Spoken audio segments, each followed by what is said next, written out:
Good afternoon. Today is September 6, 2012. My name is Nancy Nolan Jones, and I am here with Mr. Wallace D. Davis, who has graciously agreed to give an interview of his life story for the Social Justice Institute's Voicing in Action project. Thank you so much, Mr. Davis, for agreeing. Well, thank you, Ms. Jones. It's exciting to be part of history. All right. So, Mr. Davis, tell me your full name and birth date for the sake of the viewing audience. My name is Wallace D. Davis. I was born November 3, 1929 in Youngstown, Ohio. Youngstown. Tell me about your family and give me a little background about who you are. Well, I'm the younger of two children. My mother and father resided in Youngstown. If you remember, the historian will note that the 1929 was part of the Great Depression. My father was an automobile mechanic, and he had to move out of town following his job. My mother was a maid in a hotel. She elected to stay in Youngstown and raise the children. So it was very hard for her, as most single parents, not single, but alone parents. Mm-hmm. What was your sibling? A brother or a sister? I have a sister 2 years older than I, Mm-hmm. a National Honor Society student at school. We're very proud of her. I see. What was her name? Her name?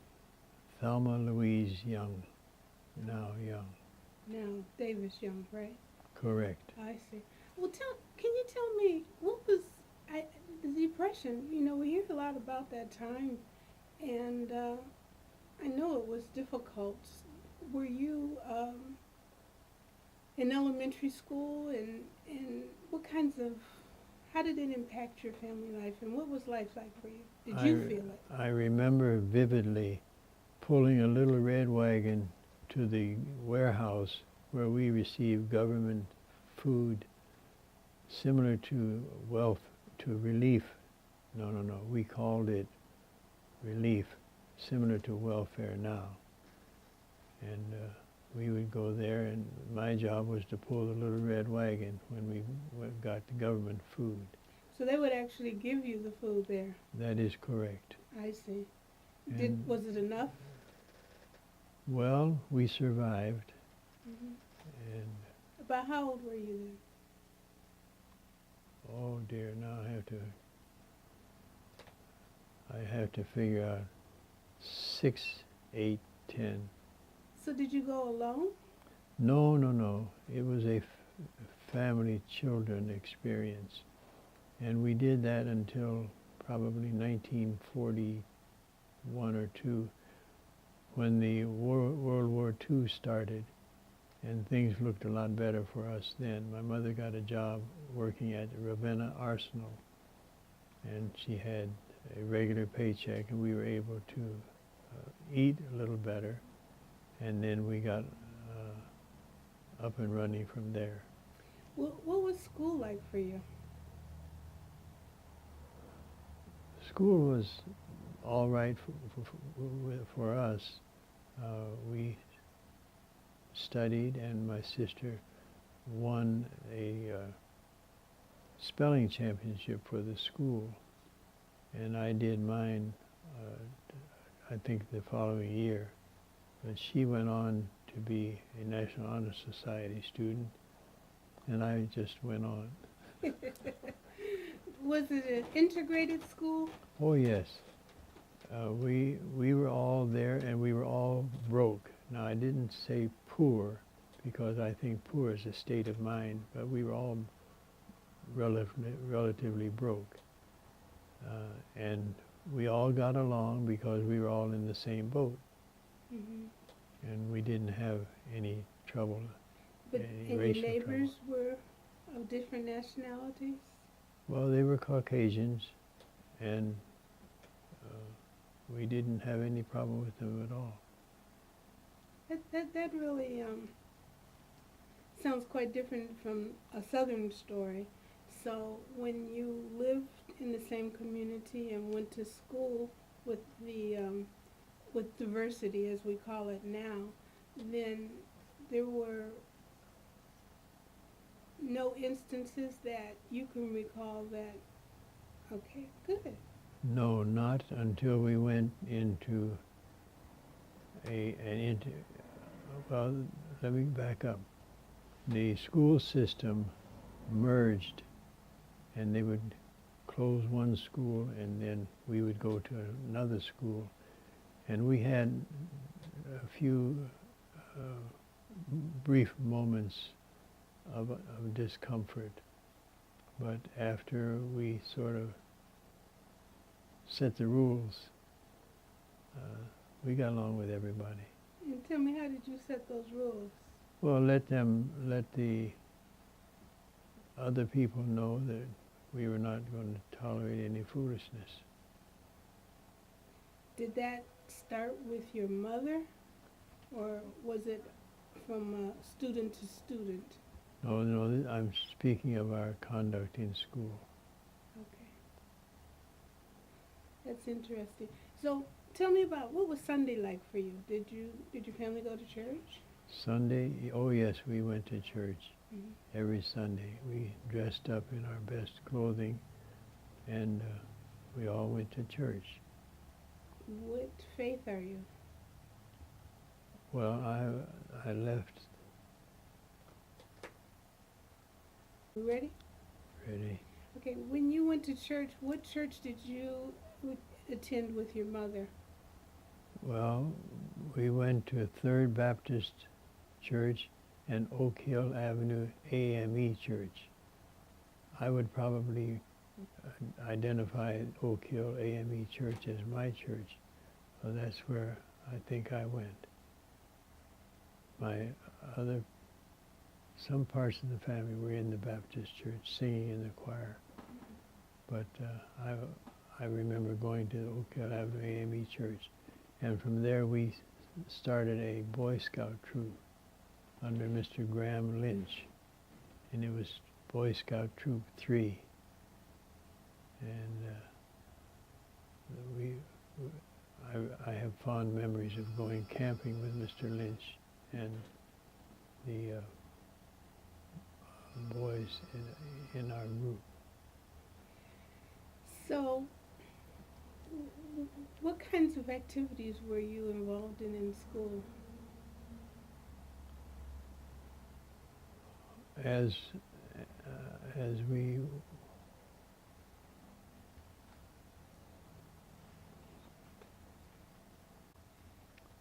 question. In school, what kinds of activities were you involved in? Well, when I got up into high school, I was what was called a manager, and that was someone taking care of the equipment. My job was to make sure that all the equipment was in top shape, ready for the games, and I had a medicine kit. Now, we didn't call ourselves water boys, but we had 2 or 3 of us who would carry the first aid kit out on the field if someone got hurt. This was football they were. This was in the football. I see. And then I was in charge of the field house, South High School field house on Market Street in Youngstown. And it was very interesting. The teachers and the coaches would say, "Okay, Davis, take over." And that was funny to me because there wasn't anybody there but me. But I was in charge of an empty field house. You were. So did you like your teachers? Oh yes, certainly. They Everything went very well. I was also in the choir in the South High School a cappella choir. were you? What about social activities outside of school? Were you? I was very poor at social activities. My job was to go to school and study and spend time working. I worked at the field house, and while everybody else was learning to dance, I was working at the field house. So even till today, I cannot do any dancing. You're not the dancer, huh? No, and I don't want to dance around that answer. Tell me, so now we're finishing high school, we're moving along with your life, and so what came next? I mean, did you have any plans after high school? Well, I joined the Navy, and I don't remember what time frame. Shortly after I got out of high school, I joined the Navy and spent time there. And that's a long time. We're going back many, many years. Many years. The Navy. So you joined the Navy after the war? Yes, 1948 is when I joined the Navy. And I served 1 year, 1 month, and 27 days, but who's counting? Oh my goodness, that was enough for you, huh? So what did you do when you came out? Did you have some plans? I worked various jobs. I got married, and sort of blanked out at the time. Did you? What was your first job? I worked several jobs. I worked construction, carrying those cement bags for a contractor. I worked at a garage, driving a little tow truck, going out and picking up cars and bringing them into the garage for repair. Did you? I also worked in a factory, commercial shearing and stamping on Logan Avenue in Youngstown, Ohio. Why am I remembering all of these incidents? Yeah, it's good. It's good to remember and look back on your life, isn't it? Incidentally, I was drafted. I went into the Navy and came out of the Navy, and then I was drafted, and I was all ready to go back to serve in the Army, and somebody pulled my coat and said, well, wait, you've already served your time, so you don't have to go back. So I was just very, very close to serving 2 terms. So that meant that you didn't object. You were dutiful to your country. Well, I'm not going to claim so much patriotism, but it's just the thing to do. Right, right. So we have you out of school now, and you worked in several different places, and life is going along good, and Well, I mentioned I got married and had 2 children. We had 2 girls, Debbie and Teresa, my hearts. your hearts. So you have fun with those girls. Say again? You had fun with your girls. Well, yes, it was quite an experience being a young father. It was. Well, And what would they say now? How would they remember that? What do you think they would say? That you did a good job, I bet. Well, when you interview them, we'll let them speak. Okay. Well, that's good. I think sharing that they were the joy of your life, we can fill in the blanks. So, Mr. Davis, when did you decide to go into the career that you're in now? Well, Mr. Cummings was my uncle. He had married my auntie, and he had no children, so I was to serve as his heir. And after he coaxed me and guided me, then I accepted the urging and set about a course of learning the route to a funeral service. So were it not for Mr. Cummings, we wouldn't be here this afternoon. Isn't that something? So, did you do it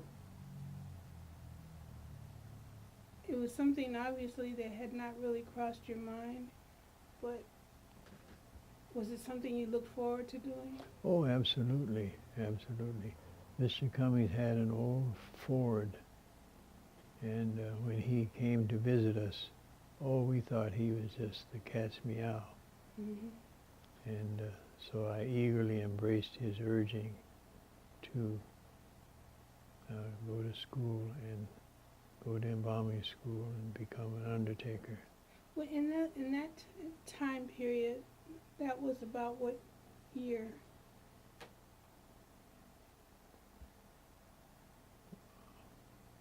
I don't remember. You were maybe 20? Oh, no, no, no. Well, all through school, it was on our mind. And then after I got out of the Navy, I think then I went to work for a while, and went through Youngstown College to get enough credits to go into embalming school.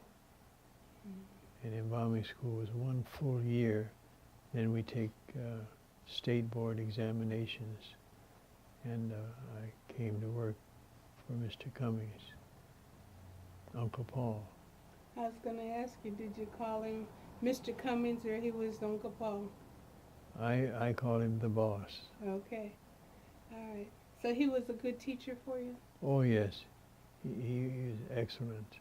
Did they have a lot of competition? Did they have a lot of funeral homes in your town at that? Well, I didn't do any work in Youngstown. I came to Cleveland, where Mr. Cummings had established the Cummings Funeral Home on Cedar Avenue. About Cedar and what? 7204 Cedar Avenue. I see. I graduated from Cincinnati College of Embalming, came to Cleveland that Friday night, and started to work Saturday morning on my first funeral, and I've been going at it ever since. We became Cummings and Davis Funeral Home after several years of my working with Mr. Cummings. Wow, that was exciting. So, were your children born at that point? Oh yes, yes, but they were not coming to Cleveland with me. So you came kind of and paved the way. Where did you live when you moved to Cleveland? At the funeral home. Did you? I had one room over the funeral home. And did you just charge into the position and with a lot of enthusiasm and get involved in the community? I mean, or was it just kind of a slow Well, I was growth process? I was on the staff, and it was not until I came to East Cleveland that I got more visible. I see. When did you come to East Cleveland? I came in 1972. So is that when they moved the funeral home, you decided to move here? Well, we now can move into a social phenomenon called white flight. And as all these white funeral homes moved out of the neighborhood, then other funeral homes became available. We were fortunate enough to get one here, where we are now. Mm. But tell me, what was the decision to come here versus staying on 75th? Well, we felt that our clientele deserved a more commodious facility, and we were able to acquire this property. There were maybe 6 or 8 along Euclid Avenue. It was called Funeral Home Row. Really? And they were side by side, many of them up and down, where we are now and across the street. But we bargained for this one because this gentleman's clientele all moved out. They moved out of the neighborhood, and I mentioned the white flight. Mm-hmm. So it was their idea to follow their clientele. So they moved up on Mayfield Road mainly, where they operate now. So the other funeral homes, the other 6 or 7 that were here on Euclid, they were white establishments? That is correct. And you were the only black one for? I think we were second. Someone was prior to our coming. Okay. So, did you have to do a lot of advertising to let people know where you were? Oh, yes. We had a tough time there for a minute until we could inform our clientele that we have moved and we're now on the main street in town, Euclid Avenue, and come on out. We had an open house. People came in to see what was available, and they responded positively. They were glad that we had a better facility now with more space to accommodate the families. So, when you moved to East Cleveland, your earliest memories of it, what was it like at that time? Well, it was quite exciting for us. We were able to serve our families with greater flexibility, more space, and more capability than what we had on Cedar Avenue. And if you can imagine acquiring a facility that was so much better than what we had left. Mr. Cummings had died prior to our coming out here, and it was quite an experience. So, as a whole, when you moved into this facility, were your neighbors cordial? Were they very friendly or not so friendly? I did not perceive any animosity. I think the Caucasians who were still here were busy serving the remaining families, and then I guess when they felt they couldn't. Okay, so Mr. Davis, how was the interaction with your neighbors when you moved to East Cleveland? We just kind of like to hear what your views of the city, what were your first impressions of the city? And what are your fondest memories of the city? Well, those are good questions to consider. We were excited, and I think the word excitement permeates our existence. We were glad to have a facility that we could offer our clientele, and we had no difficulty at all from any opposition. My neighbors were interested in getting out of the neighborhood because they wanted to follow their market, follow their clientele up Mayfield Road. And the city was fine with us. We didn't have any difficulty by way of resentment, overt resentment. Nothing comes to my mind that would Was speak. it a pretty city? Oh yes, very nice, and the reputation of strict law enforcement and code enforcement preceded our coming. It appeared that the police department was on the job, and the housing inspectors were right there, and the persons who live here were homeowners, not renters. So they were scuffling to maintain and live up to the expectation of the city. Mm. Did you start getting involved in civic activities at that time? In November of 1975, Mrs. May Stewart, one of the leaders, the East Cleveland leaders, invited me and encouraged me to enter public service. I ran for commissioner. The city had a city manager form of government, and there were 5 commissioners and 1 city manager. So I ran for the position. I won, and that began my career, if you will, as being a public servant.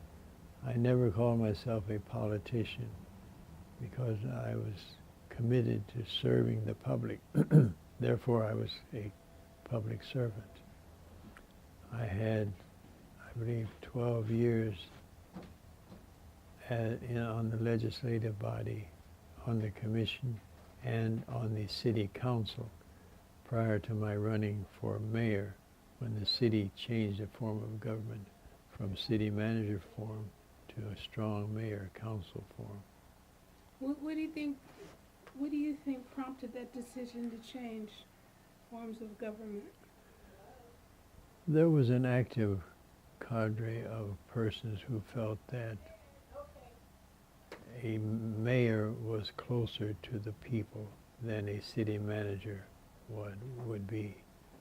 So they went through the steps that I don't remember to change from a city manager form of government to a strong mayor form of government.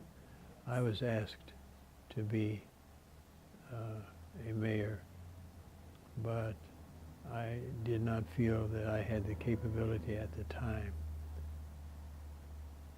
So later on, after I saw what was up, then I ran for mayor and I was elected, and I served 3 terms as mayor. Did you? The terms were how long? There were 2-year terms, and then we changed the government to a 4-year term. So I had 2 2s and a 4. So you were in office quite a long time. Totaling 20 years, I believe that I was privileged to serve the city. What would have been the most dominant issues that you would have had to deal with at that time?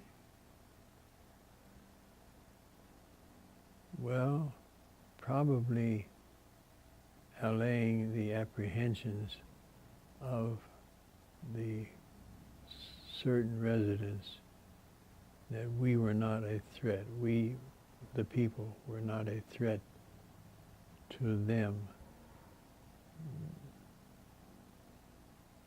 And I think we were successful.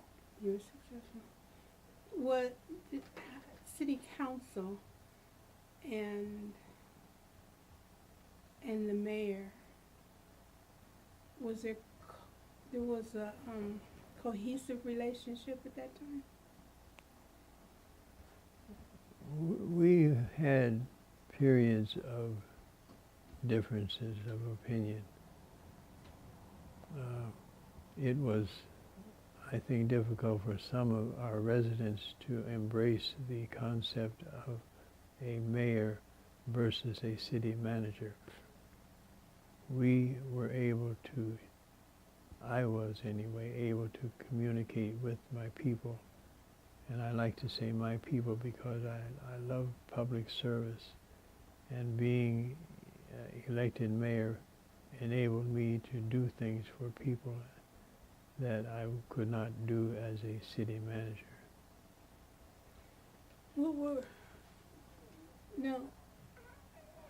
Did you serve as city manager? No. No, okay. But after, who was the first mayor then? Attorney Darrell Pittman Okay. was the first mayor. And who was the city manager before that? We had a series of three, I believe. Eddie Robinson was probably the most recent one, and Curtis Hall was a city manager. Were they African Americans or Caucasian? They were not Caucasians. Okay. So the demographics are changing. The city is still running smoothly? Well, at that time, you mean? Mm-hmm. Well, we went through this white flight business. Mm-hmm. So when you say the city was running smoothly, as far as the government was concerned, yes, we had a smooth transition. I would believe. And so you said the biggest challenge at that time, maybe challenge wasn't your word, but the biggest responsibility was to just make everybody feel comfortable with the changes. That was high on my list. Okay. And those of us in city government at the time were not these and those representatives of our people. So I think that went a long way toward letting the residents sleep at night. So how did the other community services respond to the change of command? The fire, the police department, was it difficult for them, or? Well, we maintained services, I think, very well at the time. The population had a decline from 39,000, little by little by little. There was a change in the census. What, looking back, this is one of the questions that they did want us to ask. Has racism impacted you personally, or how has it impacted the city of East Cleveland? Well, along with that white flight, there became the proliferation of a different type of person. The people who lived here before were owners. Then when the white flight owners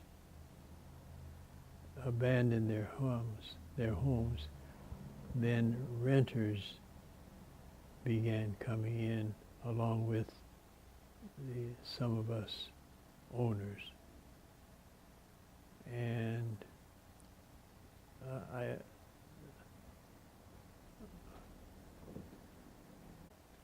So, I think where we were kind of discussing, have you experienced racism when you moved into the city? No.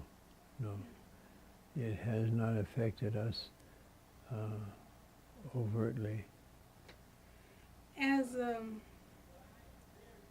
not as a businessman, but as a servant of the people, as mayor, do you think racism has impacted the city?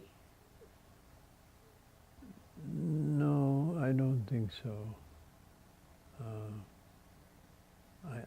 I'm not aware of any incident where we have, well, we became the majority.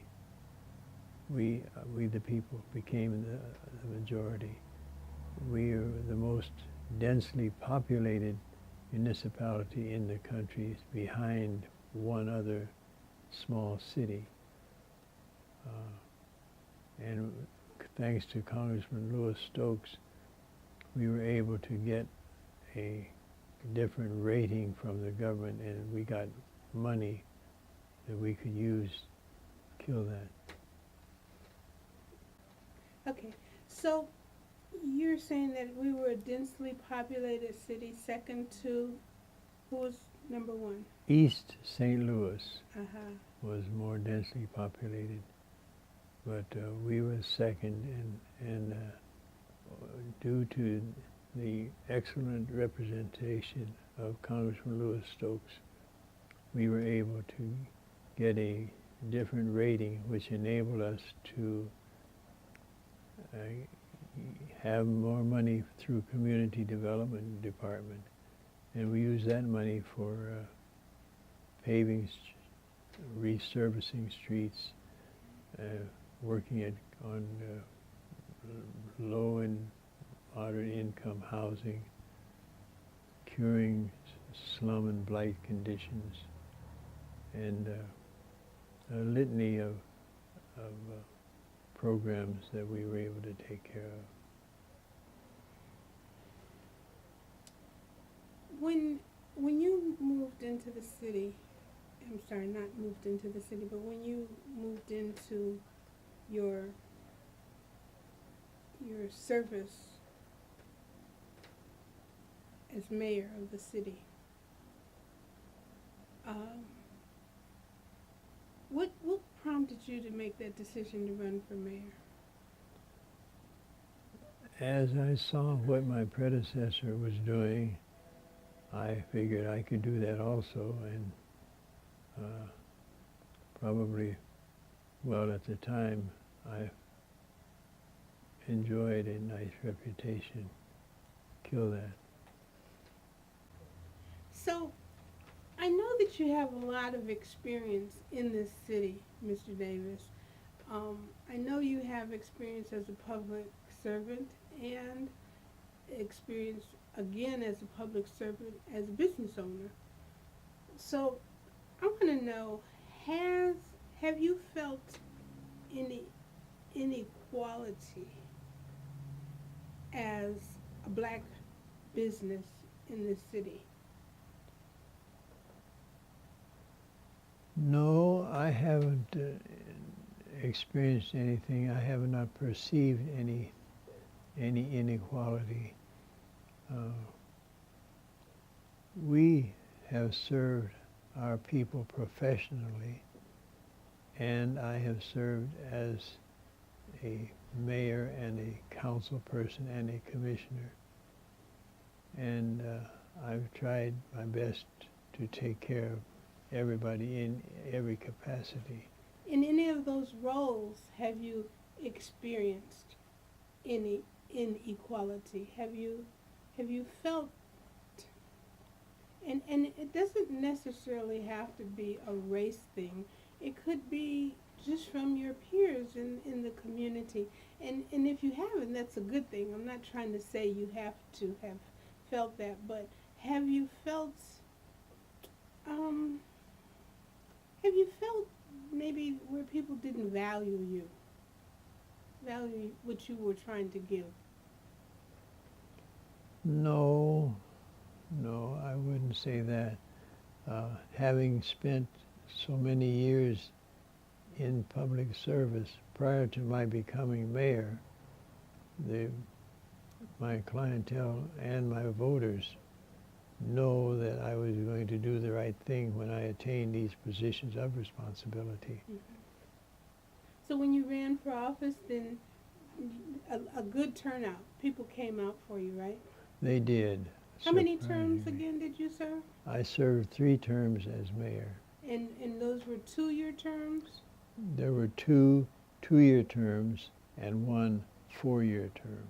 So you served a long time. People really got to know you, and you got to know them. And having been a resident and a business owner and a provider of public service, they knew me in many roles. You wore a lot of hats. I wore a lot of hats. And I lived here at the funeral home. I got my hair cut up the street with Mr. Crawford's barber shop. I went, pumped my own gasoline, drove my own car. So I was not a drone on the city. Well, how do you think the city compares now to then? Well, really no, I don't know how I can measure it. We've had a series of mayors since I left, and there have been many, many conditions that existed since I left. We've had a lot of people left the city, and we have vacant houses torn down, and so many houses or buildings have been boarded up. And that looks bad in any municipality. And it isn't anything that we can claim as our own, but the conditions that precipitated these results make us look bad. And then there is the perception that East Cleveland is at the bottom of the list on any. My stuttering, I think, would show that it's hard to describe. I've been here many, many years, and we had such social conditions existent here in East Cleveland.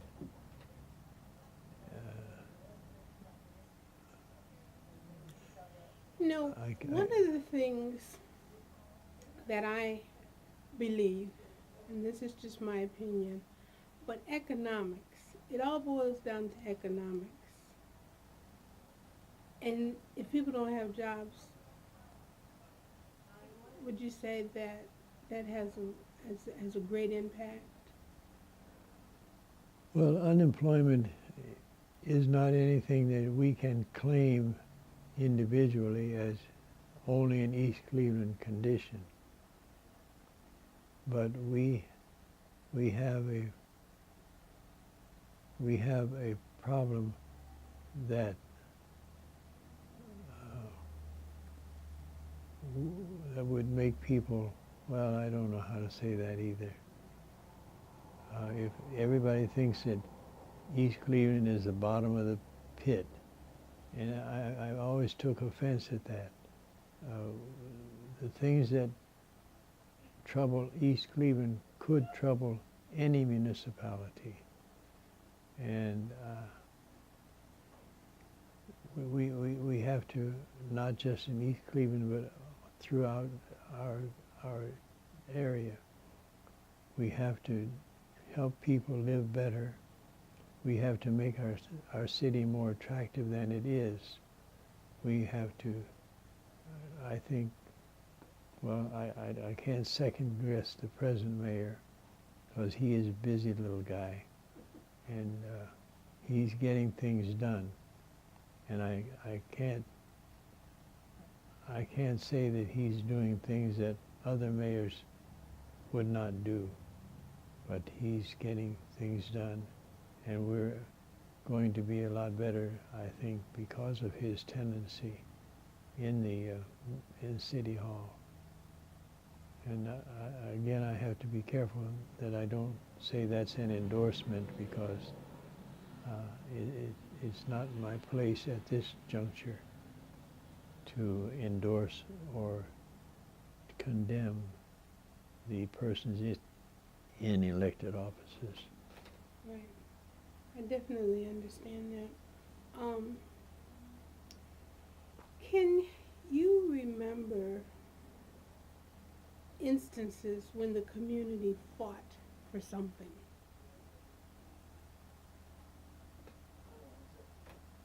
Identified, yes.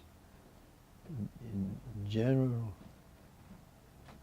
well, we fought unemployment and vacant, vandalized houses and things like that. But there was one issue that troubled us, and I can share it now. Residency requirement. There was a group of citizens who felt that we should make everybody move into East Cleveland if you're going to work here. And I thought that was reprehensible. I didn't see any connection between a person's residence and his commitment to do his job or her job professionally. And we had, and it went on the board, on the ballot. And in the nuts and bolts of the election, the nuts worked harder than the bolts. And they did pass that residency requirement. But we did not enforce it because I believe at a higher court, there were court cases to be ruled. And prior to adjudication, we didn't want to cause our people the strain of uprooting their homes, taking kids out of school, having the wives reassign their priorities, just so you could live, just so you could work here in East Cleveland. It didn't make sense to me then, nor does it make sense to me now. And at the time, we had two classes of housing. We had the people up on the hill near Cleveland Heights, and then we had people down here where I live. So you could you had a choice of two, but it just didn't make sense. And as it happened, I think the Supreme Court ruled it unconstitutional or something like that. But we were able to keep our people working and not cause them that grievous discomfort. Mm-hmm. How would you say the surrounding institutions have impacted the city? Well, or have they? Our biggest employer, I believe at the time, was General Electric. And Huron Hospital. And I don't know, well, those two for sure. And their presence and tax payments enabled us to provide a degree of service that would have been impossible without their presence. We were landlocked, as you know, Cleveland Heights and Cleveland, so we couldn't expand anywhere. So we got along very, very nicely. We had a mutual aid agreement with the Cleveland Heights and with Cleveland. Mutual aid being any type of conflagration, we could call upon their fire departments to come down and help us. We had a relationship with Cleveland Heights at one time where we would man the police department with a person from Cleveland Heights and a person from East Cleveland patrolling a mutually uncomfortable area of the city. I had good relations with Huron Hospital prior to Cleveland Clinic presence. And we were able to get a few things done because of the relationship that I had with the hospital president. It saved the city a lot of money. Did it? A lot of money. Can you disclose? Well, again, remembering that it's been a long time. Mm-hmm. But the city would benefit from the Huron Hospital's presence because they were, anybody who needed attention, medical attention, would be taken to Huron Hospital. It was Huron Road at the time, but now it's Huron, it was Huron. And the city would not have to, should have paid for their care, but eventually we worked it out where we didn't have to pay. And the city, well, the hospital had a lot of free services rendered to us. And very benevolent hospital at that point. at that time, and the way I worked it out with the hospital, we were able to get the care free, and I was very proud of that. I didn't blow my whistle about it, but it just got done. Mm-hmm. One of the criticisms of my administration was that we did not blow our horn. We did good work because it was the thing to do. And maybe one reason I didn't have 4 terms, people didn't know how much good we had done and were doing. There was a decline in the population's behavior that had to call in the, I guess the sheriff department at one time shared the responsibility. Was that when you were in office or after? Okay. No. We did not have any assistance from the sheriff's department during my administration. Did you have a lot of problems with truancy? And were you able to work with the school district?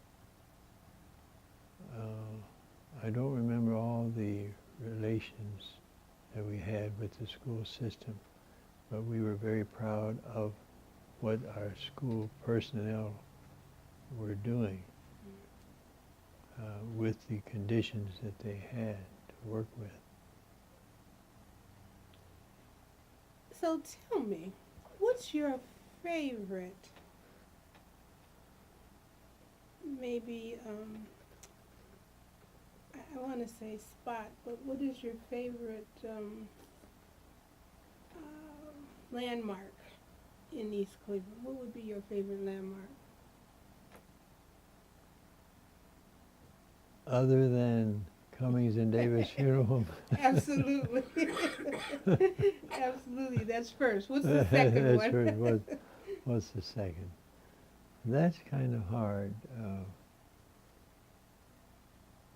That's a hard one. I don't think I've ever categorized the Some people like the park, spots. Forest Hills Park, and in Forest Hill Park, there's a pond,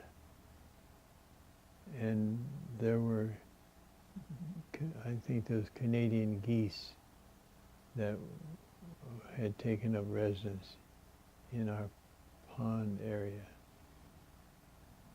and families could go there and commune with nature, but they had to watch their step because the geese were not too they didn't get to the outhouse. too particular. But the pond area was nice. The parks certainly are nice.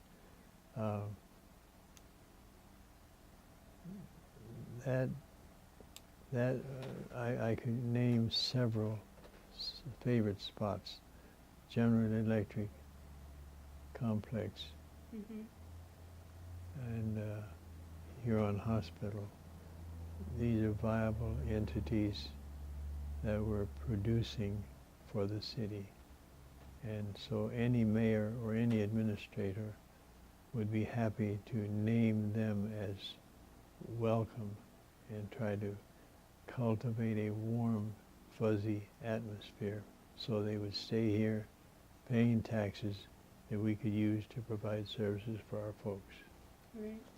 Now I understand that it seems that I've heard that you were a mayor that was out and about with the people. Someone told me that you had business cards, and when you were out, you would hand them the card, and on one side it would say Cummings and Davis, and on the flip side it would say Mayor. Is that true? Yes, yes, yes. And again, to let my people know that I am available. I'm part of the community. But it's also worth noting that the city bore no expense. I also had printed on there, not printed at city expense, taxpayers' expense, Okay. so that the people didn't think that I was trying to promote my own personal business Sure. at city expense. Sure, no.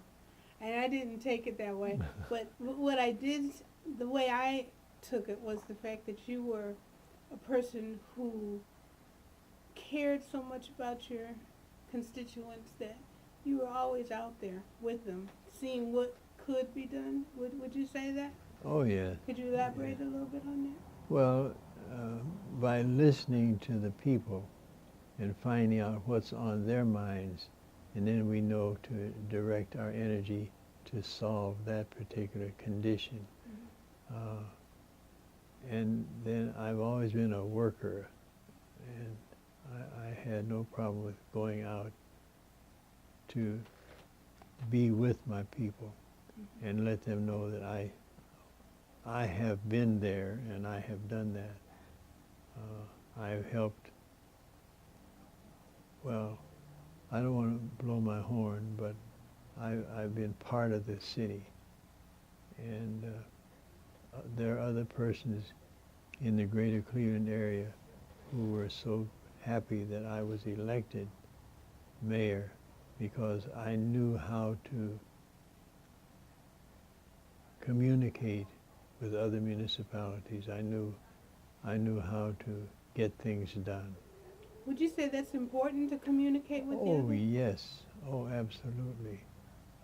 When I was first elected, one official in the greater Cleveland area, whom I will not identify, said, well, he was so glad that I was elected.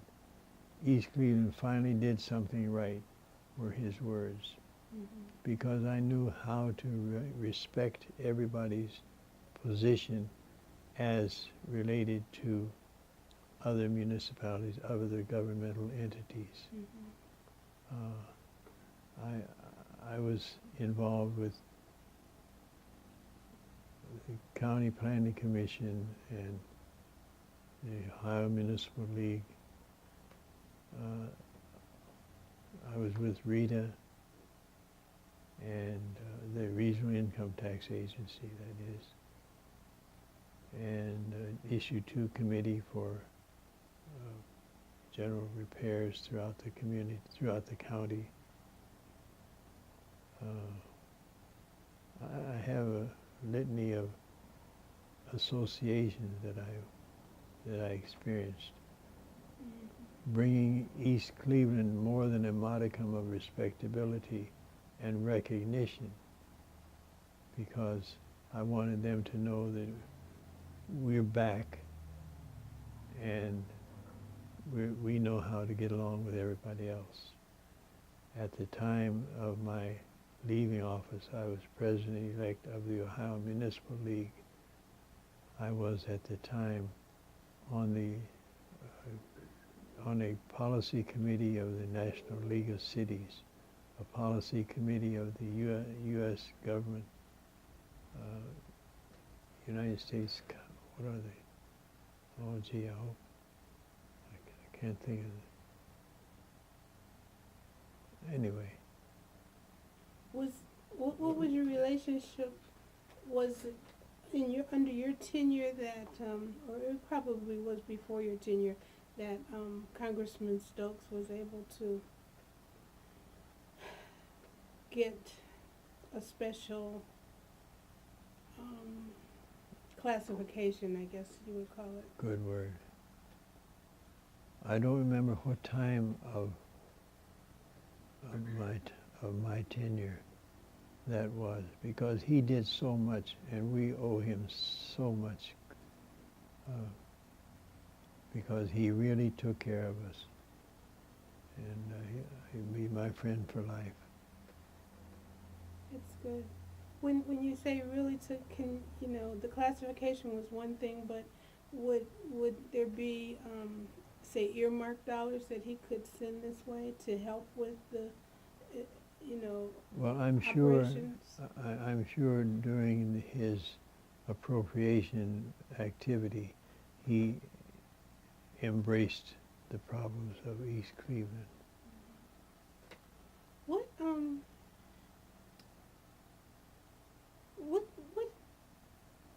do you think? There was such drastic changes. There were businesses all up and down Euclid, I understand. There were businesses all up and down Hayden. That had to have been very, very difficult for the city to see that dissipate. Yes. No city likes to see a business close, and we're no different. But for whatever individual reason, the merchants decided to cease operations.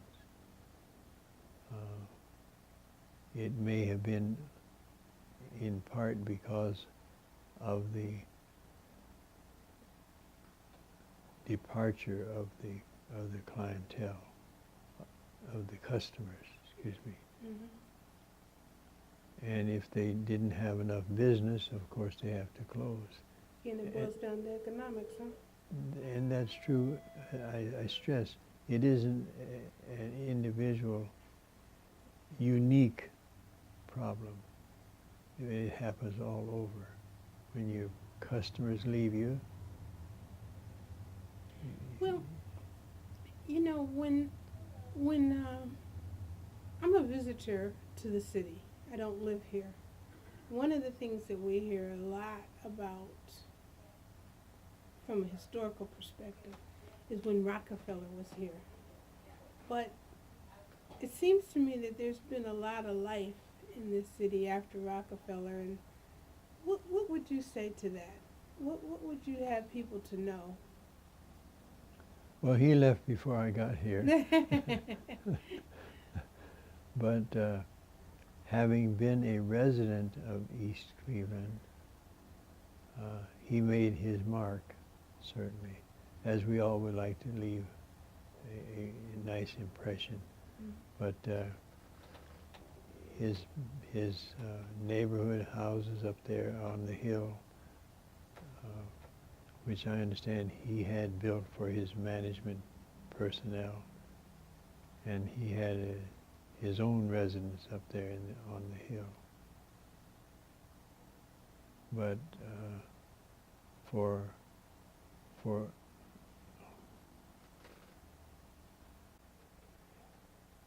and we were talking about Rockefeller and life after Rockefeller in East Cleveland. Well, he certainly had made his mark by building the houses for his management team, and then having a residence in the park. And by the way, he donated the park, a portion, to the city of Cleveland Heights, and apportioned to the city of East Cleveland.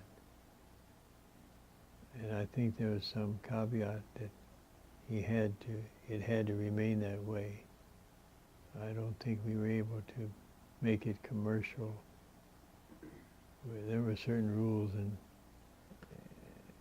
in place that we had to follow. But there was life after Rockefeller. Indeed. And you contributed to that life. Well, A lot of good people still here. oh, sure.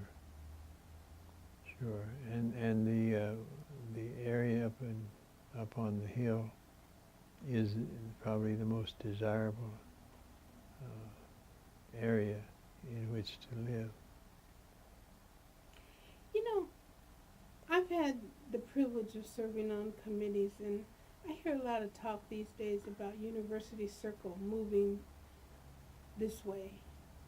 And there's some new townhouses down the street. How do you perceive that? As a good thing or Oh yes. timely? It's a timely thing? I would think it is a good thing, as they being friendly encroach in our city. Coming up Euclid Avenue, they almost have to come into East Cleveland, and the work of UCI will probably facilitate that encroachment. And when I say encroachment, it's not in a negative connotation. Do you think that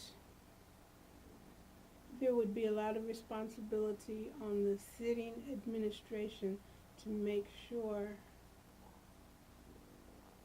that the growth and development is guided with the best interests of all concerned? I do not know anything ulterior about their coming east up Euclid Avenue. And I believe the new housing units being prepared in that area would inure to the benefit of the persons who would be working in the University Circle area. And then certainly it would help the city, because if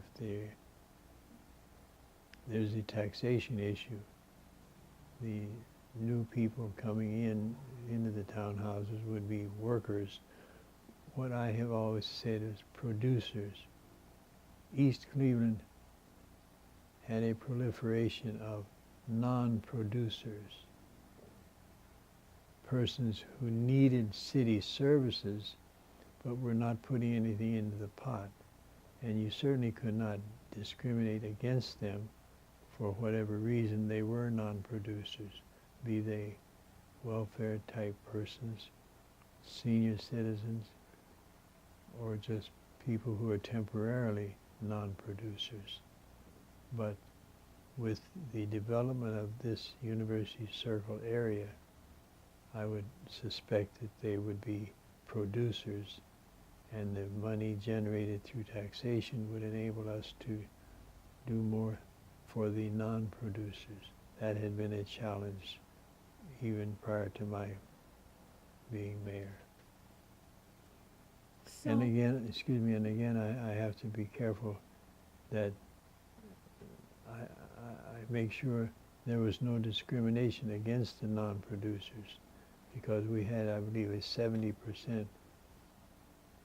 ratio of persons on fixed income, and they were not taxed, but we still provided services for them. that's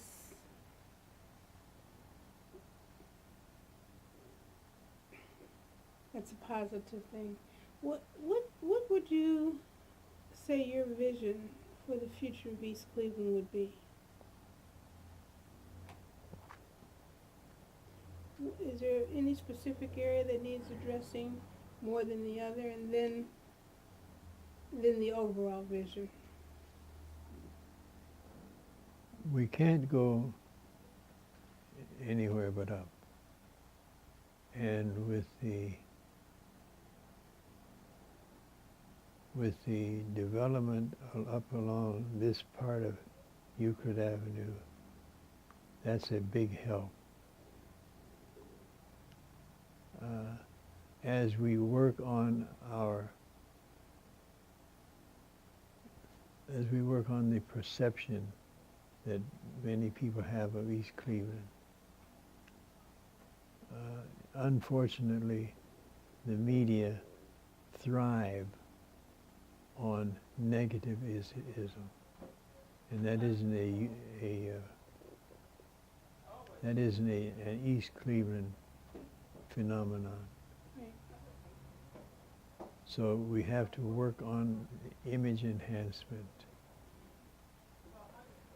and as we find out there are positives throughout the city, we have to let people know that East Cleveland is not the pits.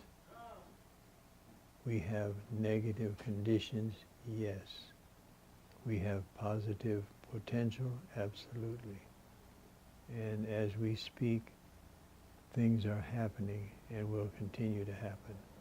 It is important that the responsible positions be filled by positive people who have the improvement, have the good of the city at heart. And if the elected officials and appointed officials can remember, take care of the city first, not look out for what's in it for me, but what you can do for the people whom we are elected and appointed to serve. I'm not running for any office. You're not going for another term? No, I'm finished. You're finished. But are you? This is another part of the question. What are you prepared to do to help that process? So, not in a leadership seat necessarily, but as a supportive citizen. Well, do my part as an entity within the city. We're providing goods and services and employment to people and paying our taxes, doing our share down here. We're letting the little lights shine. I don't remember how that song goes, but I don't want to get religious on you. But by doing our part, paying our taxes and keeping our property up, so that as people drive by, they'll know that we are here, we've been here, and we expect to stay. Again, providing services and doing our part. I think that's a perfect place to stop. Well, is there something else that you can? Yes, I wanted to. My wife has been putting up with me for, as we speak, I think about 45 years. And it's hard for her to have a husband like me who is committed to the public. We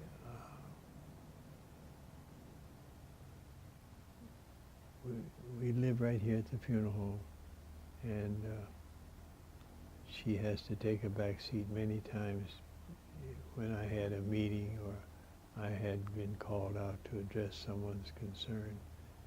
So it shattered the home atmosphere that other married persons enjoy. But we've been here since 1972, and it's been quite a ride. Well, it seems to me that she's been a wonderful partner to permit you to do the things that you have been able to accomplish, so I would say that you've done them together.